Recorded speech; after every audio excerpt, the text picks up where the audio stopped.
29 videos of mine were swiped from YouTube by large tech companies who used those videos to train their AI chatbots without my knowledge or consent. You're gonna have to bear with me in this video because I am a little pissed off, but let's start a couple months ago. Remember when OpenAI showed off their Sora video generation program? And one of the executives was asked this question. What data was used to train Sora?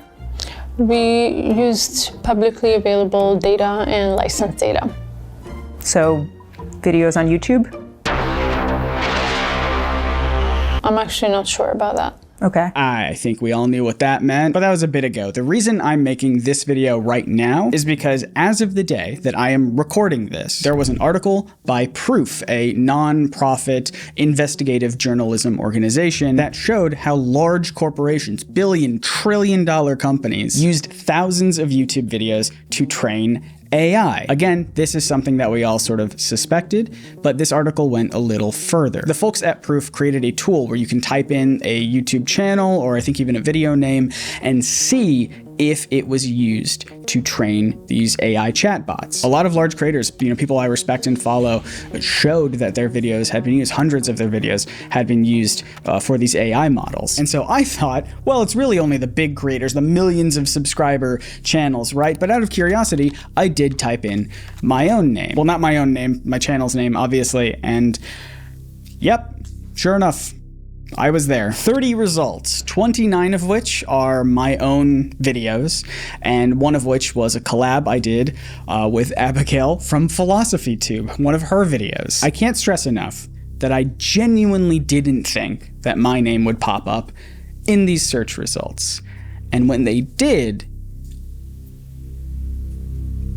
I have many thoughts about this. And if AI companies are going to scrape my videos for content to use to train their little bots, then I do have some things I would like to say, and now I know I'm speaking directly to them. So I want to go through this Proof article with you, but first I should clarify that this is about YouTube subtitles and captions. It's not like the Sora thing that I showed at the beginning that was just sort of like a, similar things are happening all over the place right now. But this article talks specifically about how companies are using YouTube captions and subtitles as text input to train large language models. It's not video generation. At least this isn't, but And these captions that they've taken from YouTube as text files to train their AI is a part of a data set called the pile. So if you were curious what these AI tech bros think about videos and essays and just creations in general that people spend days, weeks, months of their lives forming from their brain into the real world. It's just another little piece of data for the pile. Anyway, the article is titled, Apple, Nvidia, Anthropic used thousands of swiped YouTube videos to train AI. And there's some real juicy stuff in here that I have a lot of problems with, probably unsurprisingly from the tone of my voice. So the first paragraph addresses something that you're probably already thinking, which is that yes, this is against YouTube's terms of service. YouTube has very clear rules about using harvested materials from the platform without permission, even specifically going as far as saying, especially if you're doing something that is not for YouTube in any capacity. We'll get into those specifics a little bit later, but this investigation found that subtitles from over 170,000 YouTube videos across 48,000 channels had been siphoned of content to feed these AI large language models. Now, this data set seems to use a lot of videos from educational channels, but they also just pull from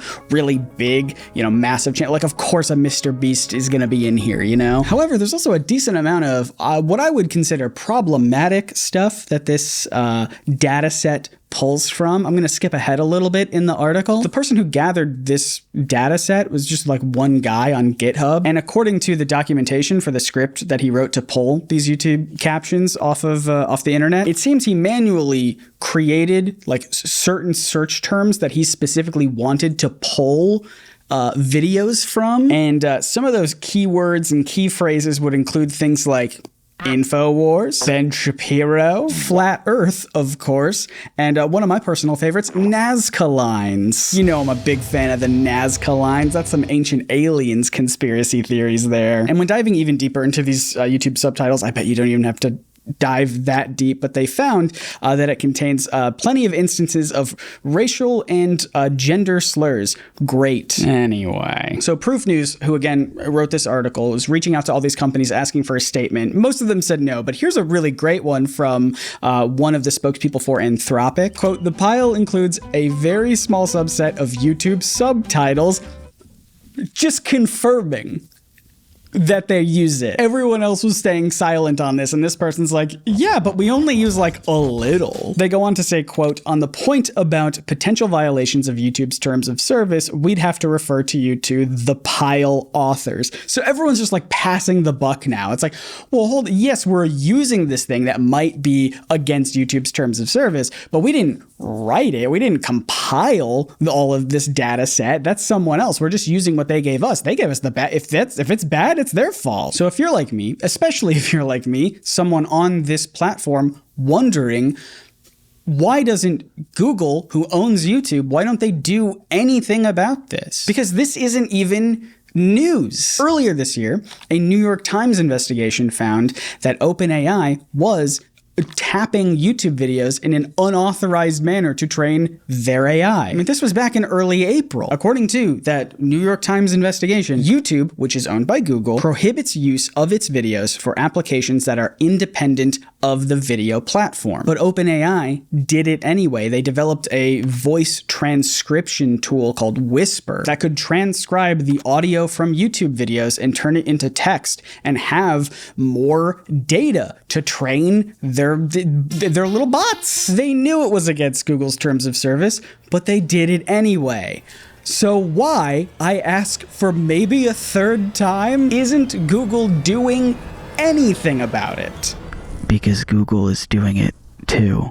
They're also doing it. Allegedly, I think, at least according to the New York Times investigation, quote, "Like OpenAI, Google transcribed YouTube videos to harvest text for its AI models," 5 people with knowledge of the company's practices said. That potentially violated the copyrights of the videos, which belongs to their creators. It's stated a couple times in this article, and I can't stress it enough, that is the reason why Google hasn't done anything. Allegedly. They knew that OpenAI was transcribing YouTube videos to improve their AI. It is firmly against Google's terms of service to do that. But according to people working at Google, none of the higher-ups stopped OpenAI from doing that, because if they did, if they spoke up about it, it would probably come to light that, oh yeah, we, Google, are also doing that exact same thing. Now, obviously, a spokesperson at Google said they were not aware of OpenAI doing this sort of thing, but come on. And the reason why all of this is happening, the reason why all of this scummy behavior, theft, I mean, let's just fucking call it what it is. Obviously, the reason is because of capitalism. But to be more granular with it in this specific instance, it's because large language models need a lot of data to become more conversational, more accurate, theoretically, and every tech company in the world is in the middle of an arms race trying to get as much data in the pile as possible. So you gotta cut corners. It's gonna take too long to legally, morally, ethically license content. They have to steal it. It's the only way. I mean, one Silicon Valley lawyer even says in this article, quote, "The only practical way for these tools to exist is if they can be trained on massive amounts of data without having to license that data." That's what they want to do. That's what they are doing currently. I know that was a lot of information from like 2 articles to throw at you, but I want you to sort of understand how I'm feeling right now. And I don't know if it's even possible for me to effectively communicate that. I don't even know how to effectively communicate it. I tried writing a script about this. I tried writing an outline at the very least to try and formulate my thoughts in a cohesive, coherent way. Couldn't do it. I'll say it again. And I don't know if people are going to agree or disagree with me, but this is what I truly believe.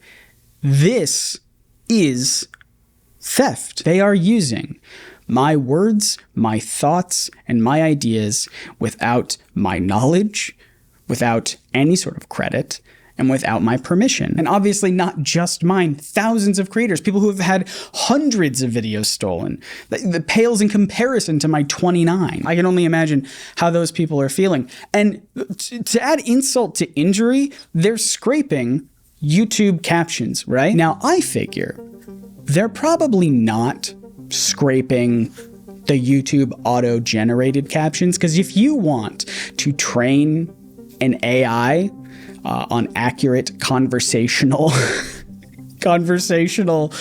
language, the YouTube auto-generated captions, at least historically, have not been very good. So again, this is just speculation, but I have to imagine the videos they're pulling from are videos that have user-uploaded captions. Captions that are usually written by the creator, or in the case of myself, I paid for my YouTube captions for all of those videos that were stolen. So not only did I put all that work and effort into the videos, then I paid a service to turn my videos into professional captions, uploaded those to YouTube, and those professional captions that I paid for with my own money were scraped and put into these AI bots, plopped right onto the pile without a second thought. And just as like some anecdotal evidence confirmation, my friend Jay from Fancy Geeks reached out to me and said that 5 of his videos were also stolen using this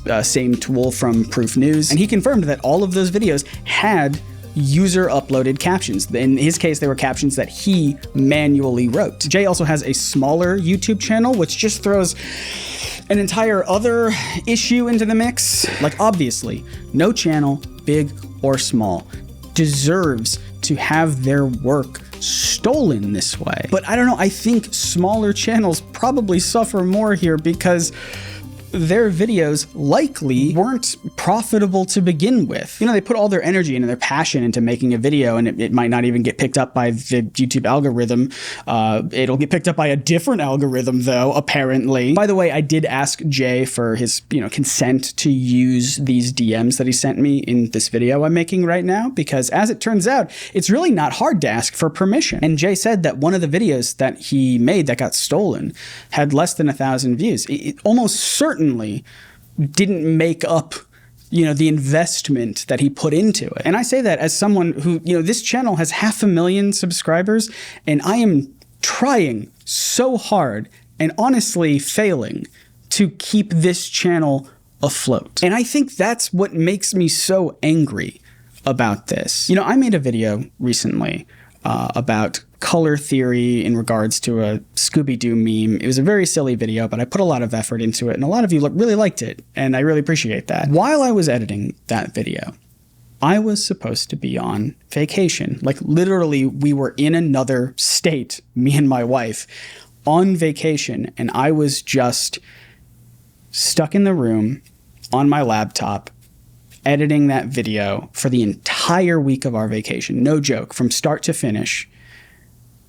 Editing that video, trying to get it done, not actually spending any quality time with my wife on our vacation because I needed to finish the video, because I needed the income. That's what it's been like for like the past year. So yeah, forgive me if I'm a little pissed off when I see a company just straight up stealing my work that I've made a lot of sacrifices to create. Oh, so now you care about this problem because it affects you personally. Look, dude, I always cared, all right? If you have followed my channel for any amount of time, you know that I am not the kind of person that likes to make these videos unscripted and off the cuff. I really like taking my time, thinking about things, scripting out entire videos, reading as much as I can about a subject, really engaging into the subject matter before I make a video about it. That's why my videos take so long to make. It's also why these video ideas that I keep having, balloon out of control, and I have to abandon them because I need to make something smaller so I can get it out faster and make sponsor deadlines and pay bills. This is the cycle. I have been working on a video about AI in the creative space since last October. I actually think I was working on it since last August, which was my honeymoon. It was when that animated Scooby-Doo thing came out last year with the AI voices from famous still living voice actors. I interviewed the creator of that. I interviewed 2 voice actors about their thoughts on AI. I interviewed an animator about his thoughts on AI. I like doing my due diligence, and then that video, again, ballooned out of control, and now I'm hoping I can do it again for this year, even though I sort of missed, the discourse on that video. It's gonna be a year old here pretty soon. But yes, seeing my videos pop up in that search tool, seeing definitive proof that my work was stolen from, yeah, obviously it set me off a little bit. Obviously it became the catalyst for me wanting to make something now. It sucks so bad. And to be honest, I am sort of disappointed in myself for not speaking out against AI in the creative space as much as I should have been. I was hoping to do that in my AI video, but it's been taking too long to make. So here's this instead. And the funny thing is, too, later this week, I have a video coming out where a friend of mine and myself, we sat down and watched horrible, just absolutely shitty AI-generated trailers, like for Marvel movies that definitely aren't happening. And I was honestly a little worried that, if I release that video, people might be confused where I stand on, AI video content. Does Scott just think that it's a funny, harmless thing to laugh at? Hopefully this video sheds a little bit more light on where I stand. And if you somehow haven't already seen it, I would also highly recommend Drew Gooden's video recently about how AI is ruining the internet. It's spectacular, and it basically just says everything that I also wanted to say, but in a much funnier way, because he is very funny. You need to grok something? It's okay if you do. I'll have it linked in the description below. One more thing that I'll say, and I don't know if I'm going to keep this in the video, but I'll say it anyway. Of the videos that it stole from me specifically, those were videos of mine that I hesitate to say that they are harmful videos, but I think they are at least videos where I wasn't as thoughtful as I could have been in my conclusions. I think that's about the best way I can put them. It's only because I haven't watched them in a very long time. And as I've sort of alluded to very gracefully throughout this video, I need to make more videos on this channel so I can get more income. So I have an idea, and you can tell me if this is a bad idea. What if I just found the scripts for those videos again, used them as sort of the skeleton of a new video, and just reworded some stuff, made a much better conclusion, had better research, all that sort of stuff, and sort of did a re-release of those videos, a remaster, a director's cut, a Scott cut, taking videos that were very popular, but that I'm not necessarily proud of these days, and looking at them now with my present day brain, with like 10 years of hindsight and insight. It would be more comic book stuff again. So if you like that, that's something. You can also support me on Patreon if that's a thing that you want to do. I'll have it linked in the description below. There's no sponsor on this video because I wanted to get it up really quickly, but I don't really know how I want to close out this video other than just thanks for letting me rant about this. I've been talking for over an hour, which is not great. I usually don't do that. So I'm going to go now. Until next time, wonderful nerds.